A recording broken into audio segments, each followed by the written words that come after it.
waktu yang diberikan kepada kami berdua untuk menyampaikan penjelasan pembelajaran mendalam pada pagi hari ini. Marilah kita panjatkan puji syukur atas rahmat dan hidayahnya kepada kita semua, sehingga kita masih bisa berkumpul di aula SDN Lakasian 02 dalam keadaan sehat. Selanjutnya, sholawat serta salam kita haturkan ke junjungan Nabi besar Muhammad Shallallahu Alaihi Wasallam yang kelak kita tunggu syafaatnya di yaumil kiamat nanti. Bapak Ibu guru SDN Rangkas Jamal 2, di sini kami berdua, Bu Sekar, pengajar kelas 5, dan saya, Bu Jumasri, kelas rendah, kelas 1, akan menyampaikan hasil diklat selama 6 hari tentang pembelajaran mendalam. Sebelum acara dimulai, mari kita membaca basmalah bersama. Bismillahirrahmanirrahim. Biar lebih semangat, mari kita menyanyi lagu Fatihah dulu ya. Sorak-sorak ibu dia. Yuk berdiri sama. Ada. 1, 2, 3. Sorak-sorak bergembira, bergembira semua. Sudah bebas negeri kita, Indonesia merdeka. Indonesia merdeka, Republik Indonesia. Itulah hak milik kita untuk selama-lamanya.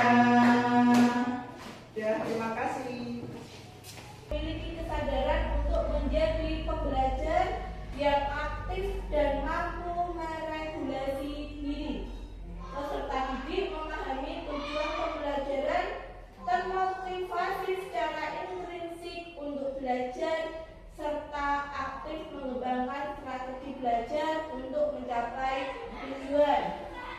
Sekarang yang bermakna, peserta didik dapat merasakan manfaat dan relevansi dari hal-hal yang dipelajari untuk kehidupan. Peserta didik mampu mengkonstruksi pengetahuan baru berdasarkan pengetahuan lama dan menerapkan pengetahuannya dalam kehidupan nyata. Yang menggembirakan adalah pembelajaran yang merupakan suasana belajar yang positif, menyenangkan, menantang, dan memotivasi. Peserta didik merasa dihargai atas keterlibatan dan kontribusi pada proses pembelajaran. Peserta didik terhubung secara emosional sehingga lebih mudah memahami, mengingat, dan menerapkan pengetahuan. Lanjut, di sini adalah pembelajaran dalam ada keimanan dan ketakwaan terhadap Tuhan Yang Maha Esa, kewarganegaraan, keaktifan, kemandirian, komunikasi, kesehatan, kolaborasi, dan penalaran kritis. Itu adalah kita ada mengaplikasi, merefleksi, dan memahami. Praktek pedagogisnya yaitu lingkungan pembelajaran, pemanfaatan digital, dan kemitraan pembelajaran. Dimensi profil lulusan merupakan fokus profil lulusan yang akan dicapai, yaitu ada keimanan, ketakwaan terhadap Tuhan Yang Maha Esa, kewarganegaraan, kreativitas, penalaran kritis, kolaborasi, kemandirian, kesehatan, dan komunikasi. Sedangkan prinsip pembelajaran yaitu karakteristik pembelajaran yang mendalam, yaitu yang berwarna biru adalah berkesadaran, bermakna, dan menggembirakan. Pengalaman belajar yaitu dari memahami, merefleksi, dan mengaplikasikan. Kerangka belajar yaitu sistematis dalam menyusun desain pembelajaran, yaitu praktek pedagogis, kemitraan pembelajaran, lingkungan pembelajaran, dan pemanfaatan digital. Penerapan prinsip pembelajaran mendalam ada berkesadaran, bermakna, dan menggembirakan. Berkesadaran antara lain kenyamanan peserta didik dalam belajar, fokus, konsentrasi, dan perhatian, konseptual atau relevan dengan kehidupan nyata. Keterlibatan peserta didik berperan dalam pemecahan masalah yang terkait dengan kehidupan nyata. Yang ketiga adalah keterkaitan dengan pengalaman sebelumnya. Yang keempat, kebermanfaat pengalaman belajar untuk diterapkan dalam kehidupan baru. Yang kelima, keterkaitan dengan bidang ilmu lain. Dan yang terakhir adalah pembelajaran sepanjang hayat. Yang menggembirakan adalah lingkungan pembelajaran yang interaktif, aktivitas pembelajaran yang menarik, minat dan rasa ingin tahu, menginspirasi, tantangan yang memotivasi, tercapainya keberhasilan belajar. Yang terakhir adalah memberikan ruang untuk prasarana kreativitas sesuai dengan bakat, minat, dan perkembangan.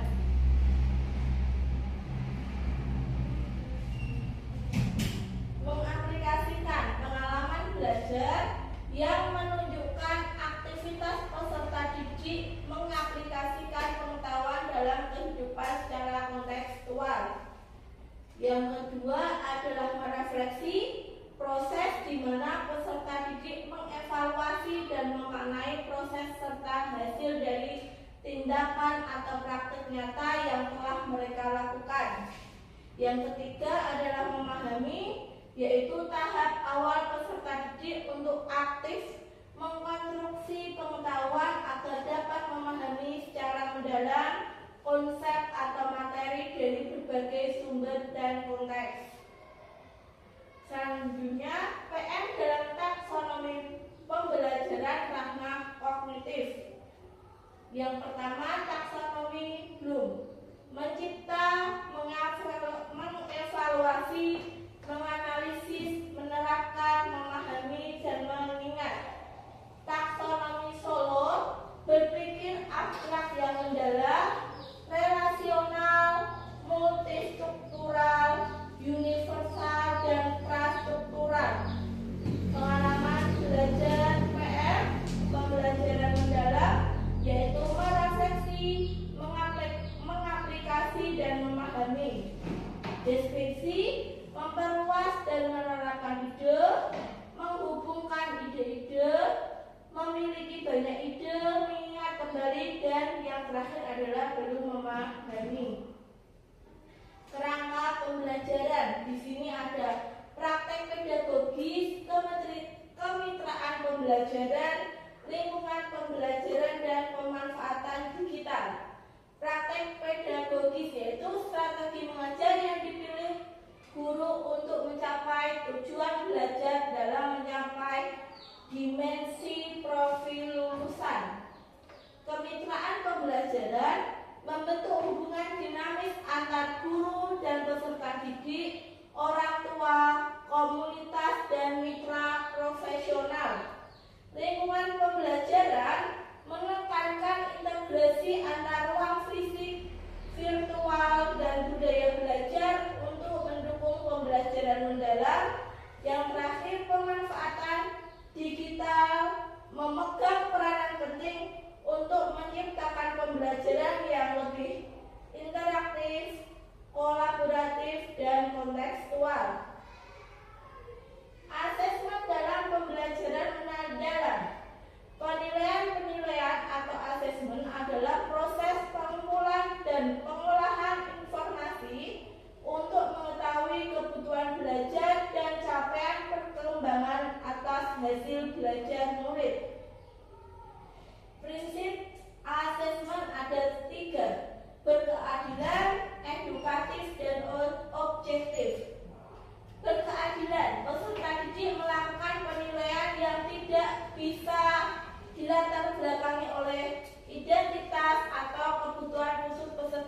didik. Edukatif, penilaian yang hasilnya digunakan sebagai umpan balik peserta didik dan orang tua untuk meningkatkan proses pembelajaran dan hasil belajar. Objektif, yaitu penilaian yang didasarkan pada informasi faktual atas pencapaian perkembangan atau hasil belajar peserta didik. Asesmen pembelajaran pada pembelajaran mendalam. Ada asesmen formatif, yaitu asesmen yang bertujuan memberikan informasi atau umpan balik bagi pendidik dan murid untuk memperbaiki proses belajar. Asesmen formatif berupa asesmen awal pembelajaran yang dilakukan untuk mengetahui kesiapan murid untuk mempelajari materi dan mencapai tujuan pembelajaran yang sudah direncanakan. Asesmen di dalam proses pembelajaran, yaitu dilakukan selama proses pembelajaran untuk mengetahui perkembangan murid dan sekaligus pemberian umpan balik. Asesmen sumatif, yaitu asesmen yang dilakukan untuk memastikan ketercapaian tujuan pembelajaran. Pada jenjang pendidikan dasar dan menengah, tujuannya yaitu untuk mencapai hasil belajar murid sebagai dasar penentu, yaitu antara lain ada kenaikan kelas dan kelulusan satuan pendidikan. Penilaian formatif yaitu asesmen learning, yaitu untuk refleksi diri murid dan refleksi proses pembelajaran melalui jurnal reflektif, self-assessment, per-assessment, checklist, kemajuan belajar, dan lain-lain. Assessment for learning yaitu untuk perbaikan proses pembelajaran. Contohnya dengan cara peta konsep, umpan balik formatif, observasi, dan lainnya. Assessment sumatif yaitu mengukur capaian pembelajaran murid pada akhir pembelajaran. Contoh tes lisan, tertulis, laporan, portofolio, dan lain-lain. Di sini contoh teknik asesmen ada observasi, proyek, tes lisan, kinerja, tes tertulis, penugasan, penilaian diri, penilaian antar teman, dan yang terakhir adalah portofolio. Lanjut. Contoh teknik umpan balik. Di sini ada yang paling dimulai dari klarifikasi, yaitu ajukan pertanyaan klarifikasi. Yang kedua adalah nilai. Berikan komentar atau kekuatan yang telah kita lihat. Yang ketiga adalah perhatian. Beri komentar jika ada yang kurang sesuai atau kurang lengkap dan menjadi perhatian kita. Saran untuk pengembangan. Yang terakhir adalah apresiasi, pujian atas usaha yang dilakukan. Di sini ada contoh RPP-nya.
menjaga ekosistem dalam kehidupan sehari-hari.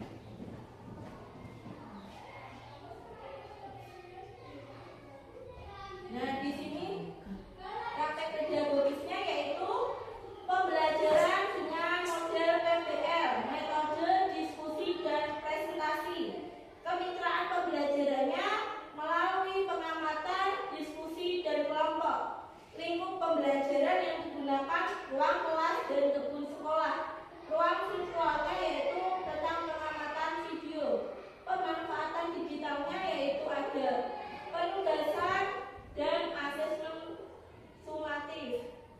Pengalaman belajar di sini awal yaitu melakukan pembukaan, menyiapkan peserta didik, guru menyampaikan tujuan pembelajaran dan guru menyampaikan motivasi.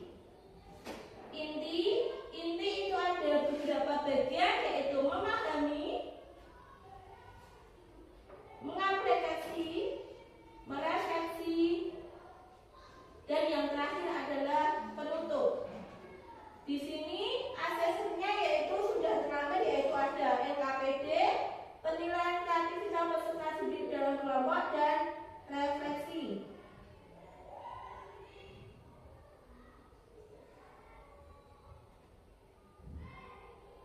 Di sini ada instrumen berupa kartu bergambar, ada tentang ekosistem.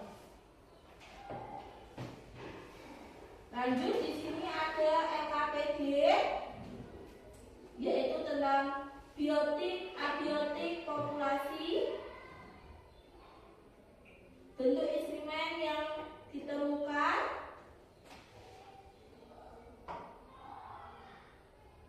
Nah, di sini ada lembar penilaian sumatifnya. Perhitungannya adalah skor yang diperoleh dibagi skor total kali 100.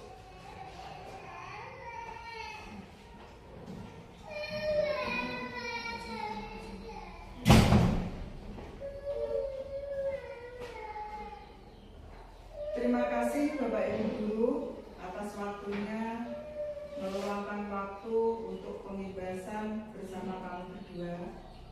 Ya, untuk terakhir kita tutup dengan bacaan hamdalah bersama. Alhamdulillahirobbilalamin. Wes. Sesama. Hore. Wes iki. Dibuka pertanyaan, monggo Pak Ali. Dadah. Aku mengharap pertanyaan ya Pak Ali. Langsung mulai saja ya untuk pengertian apa itu pembelajaran mendalam. Kalau orang berpikir dengan growth mindset, maka dia yakin masalah yang hanya sedikit itu jalan keluarnya banyak. Karena itu jangan menyerah, jangan putus asa, yakin ada jalan keluarnya. Itu dari Profesor Abdul Mukti. Selanjutnya, mengapa pola pikir disebut segalanya? Pola pikir adalah segalanya. Ada pola pikir, tindakan, hasil. Pola pikir akan mendikte atau tindakan yang dilakukan serta akan menentukan hasil yang diperoleh. Pola pikir lebih penting dari keterampilan. Pola pikir atau mindset adalah fondasi dari keterampilan, skill, dan alat toolset. Pola pikir merupakan cara melihat dan cara berpikir saat menghadapi masalah. Berperan untuk memperluas cara seseorang dalam melihat. Itu ada petanya ya, alat, terus turun lagi keterampilan, terus pola pikir. Mengapa manusia berbeda-beda? Itu pola pikir atau mindset ya, adalah kumpulan keyakinan yang akan menentukan cara seseorang melihat dan berpikir terhadap sebuah kejadian atau peristiwa. Jenis-jenis pola pikir. Di situ ada growth mindset melawan fixed mindset.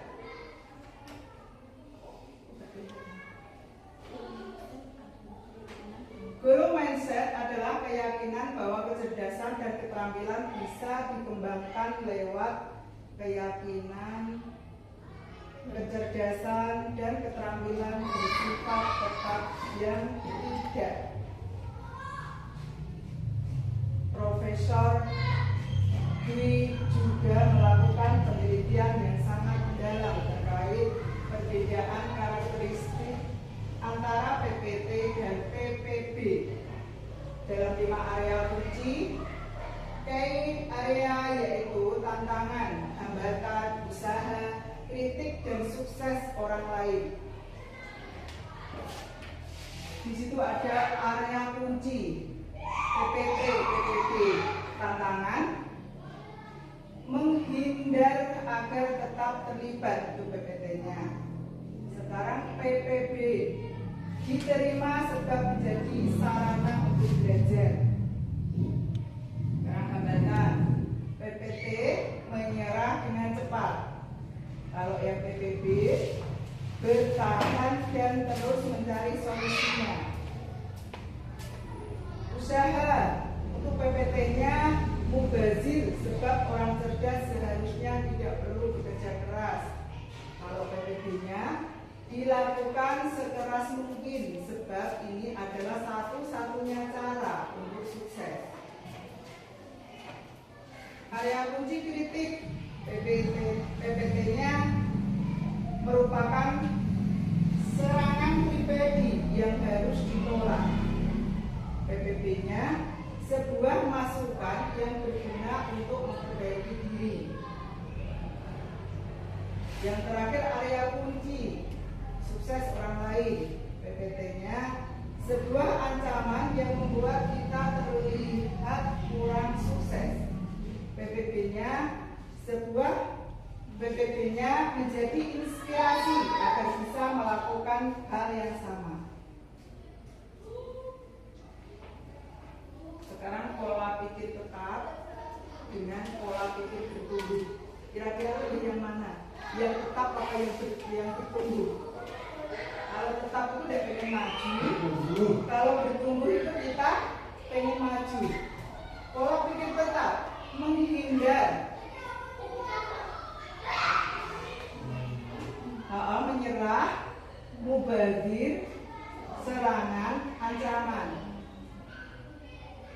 Kalau pola pikir bertumbuh, menerima, bertahan, peluang, informasi, dan inspirasi.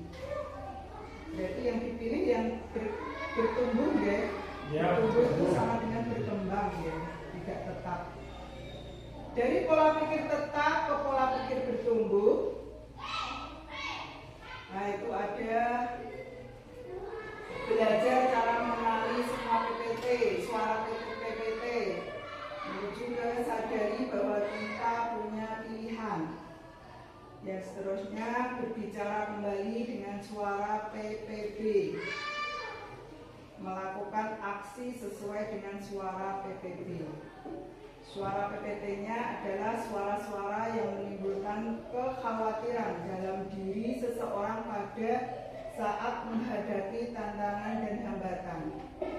Suara PPB-nya adalah suara-suara yang memunculkan optimisme dalam kondisi yang tidak sesuai dengan harapan atau lebih tepatnya tetap bertindak positif dalam situasi negatif. Tabel berikut menunjukkan perbandingan antara suara PPT dan suara PBB. Dari pola pikir tetap, pola pikir bertumbuh. Nah, belajar cara mengenali suara PPT. Di situ ada suara yang menimbulkan kekhawatiran dalam menghadapi tantangan. Terus menuju ke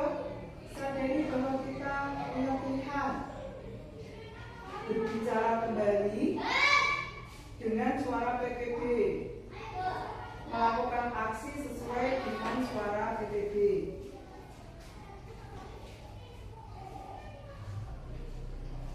Untuk suara pola pikir tetap, kalau saya gagal berarti saya tidak mampu. Suara pola pikir bertumbuh, kalau saya gagal berarti saya harus belajar lalu mencoba lagi. Berarti tidak takut akan kegagalan, ya. Saya akan menolak saat menerima tugas yang belum pernah saya kerjakan sebab resiko untuk gagal akan besar. Itu suara tetap. Yang suara pola berpikir bertumbuh, saya akan menerima pekerjaan yang belum pernah saya kerjakan sebab ini adalah peluang untuk belajar dan mengembangkan potensi diri. Yang seterusnya, suara pola pikir tetap, kesalahan menunjukkan kelemahan yang sehingga harus dihindari demi menjaga nama baik. Suara pikir bertumbuhnya, kesalahan merupakan sebuah proses belajar dan peluang untuk meningkatkan potensi diri. Jadi jangan takut untuk salah intinya, guys. Sekarang seterusnya suara pola pikir tetapnya, saya harus bagus dalam bidang tertentu. Saya harus bagus dalam bidang tertentu saja dan tidak untuk bidang lainnya. Suara pola pikir bertumbuhnya, saya bisa belajar apapun juga yang saya mau, termasuk hal-hal yang sangat sulit sekalipun. Yang terakhir, contoh suara pola pikir tetap, kecerdasan dan kemampuan adalah segalanya dan akan menjadi faktor yang menentukan sukses tidaknya. Suara pola pikir bertumbuhnya, belajar dan berusaha adalah faktor kunci yang akan menentukan sukses tidaknya seseorang. Nah, berarti jelas-jelas yang kita pilih tadi pola pikir bertumbuh, ya, untuk berkembang bertumbuh itu. Ya. Nah, sekarang dari materi tadi, modul tadi, apakah ada pertanyaan? Kalau tidak, ini dikasih tugas saja ya sama saya. Per kelompok, berarti kelompoknya gini aja ya. Nah, ini kelompok Bobi. Peran membuat pola pikir bertumbuh dan pola pikir tetap. Nah, mejanya bisa digabung untuk membuat tugas kelompok. Ditulisi nama kelompoknya.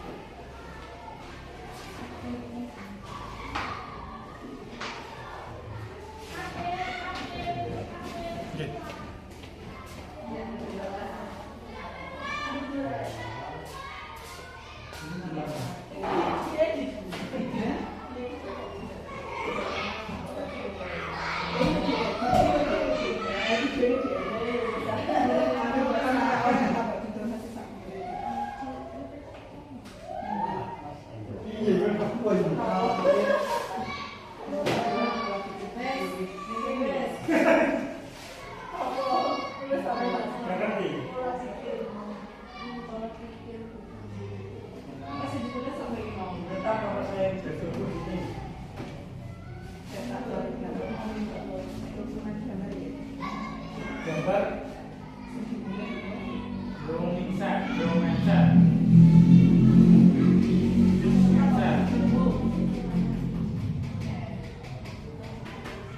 Orang beda, itu pasti lebih itu ya. Ono kabeh Mbak asline.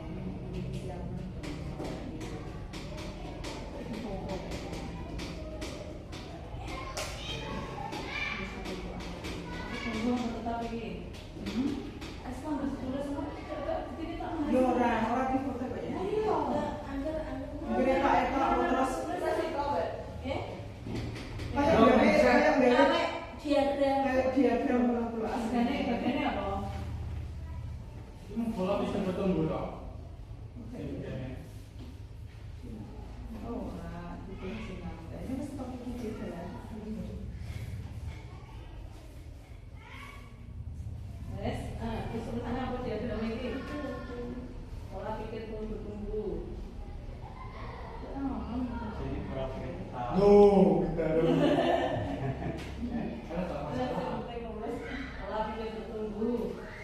Gue juga orang hilang kok. Aku bisa loro. Rajin belajar. Kok intinya itu ngono. Boh. Polisi ya. Apa ditempel Pak ya? Wes ora salah. Sejarah kita tak lagi, sebetulnya untuk kesana mah. Ini video. Rajin belajar. Terus apa? Jadi aja berarti. Kelima. Apa ini tidak kurang? Prediksi kalau PPT itu kamu kalau pikir soal khawatir dan prediksi itu Kalau yang apa itu? Belum apa? PPT dengan PPB. Bu Sri. Saya ini tiga tetap, tiga tunggu.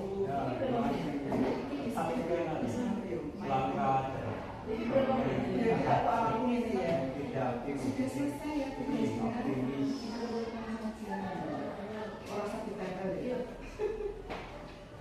Wes mulai Mas Indra. Masih lanjut atau belum? Loh, ini lanjut. Ya berarti Mungkin potong aja. Sudah selesai ya tugasnya? Sudah. Nah, kalau sudah, ini dikumpulkan di paling depan aja. Sini Bu Novi.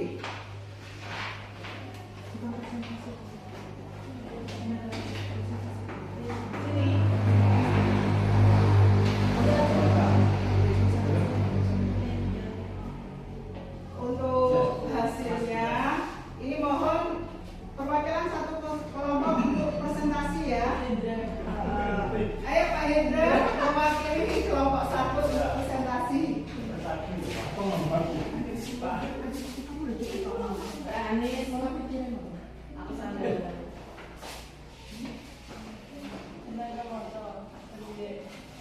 Ada baca itu? Bentar. Engkau mau sambil ya, jelas. Akhir kita ini letak segala macam. Oke, berdasarkan hasil diskusi kelompok, kita tadi mendapatkan yang fixed mindset. Fixed mindset atau suara pola pikir tetap. Jadi, seperti yang dijelaskan oleh narasumber yaitu Susi, itu tadi kita mendapatkan pola pikir tetap dan salah satu contohnya adalah kita optimis dalam melakukan sesuatu. Nanti juga berakibat resiko yaitu gagal dan nanti kita bisa berkembang yang lebih baik. Cukup sekian. Ya, terima kasih Pak Indra. Tepuk tangannya. Kalau hasil saya itu gini ya Bapak Ibu ya. Setelah maju itu dikasih gini. Misalnya majunya bagus ya, Pak Indra tadi kan bagus ya. Dikasih W, kasih O, kasih W, wow begitu ya. Ini, ayo bareng-bareng yuk kita tirukan hasil kita ya. Kasih W, kasih O, kasih W, wow. Dipertegas, wow. Diperpanjang, Wow, gitu ya. Sudah perwakilan satu aja atau perlu dua? Lanjut, monggo. Bu Muli atau Bu Anis? saya pakai sandal. Oh, dilanjutkan materi saja karena waktunya singkat ya Bapak Ibu, tidak apa-apa, yang penting Bapak Ibu sudah paham dengan modul yang ini tadi. Selanjutnya ujian pribadi dengan ujian saja ya. Cara guru memberi pujian atau kritik juga menjadi faktor yang sangat menentukan tipe pola pikir yang akan terbentuk pada muridnya. Dua pujian berikut ini ternyata memberi dampak yang sangat berlawan. Kamu pasti pintar, pujian pribadi, ya. Dan kamu pasti sudah bekerja keras, itu pujian proses. Kira-kira bagusnya mana pujian pribadi dengan pujian proses? Proses ya. Oke, sekarang itu ada kolom pujian pribadi dengan pujian proses. Pujian pribadinya, kamu memang berbakat dengan matematika. Sekarang prosesnya, kamu butuh materi matematika yang akan menantang otakmu. Nah, terus kira-kira memang bagus yang proses ya. Nah, yang pribadi, kamu pintar sekali. Prosesnya telah menggunakan strategi yang tepat untuk menjawab soal ini. Memang semua itu butuh proses. Yolan ibu, yolan merangkak, ya. Nah, kamu anak yang baik, nah itu saya pribadi. Untuk yang prosesnya, kamu patut diapresiasi untuk usahamu yang sangat baik. Pribadinya, wow, kamu seorang seniman yang luar biasa. Untuk ujian prosesnya, kamu telah memperhatikan hasil latihan melukismu selama ini. Yang terakhir, ujian pribadinya, kamu memang terlahir menjadi seorang penulis. Ujian prosesnya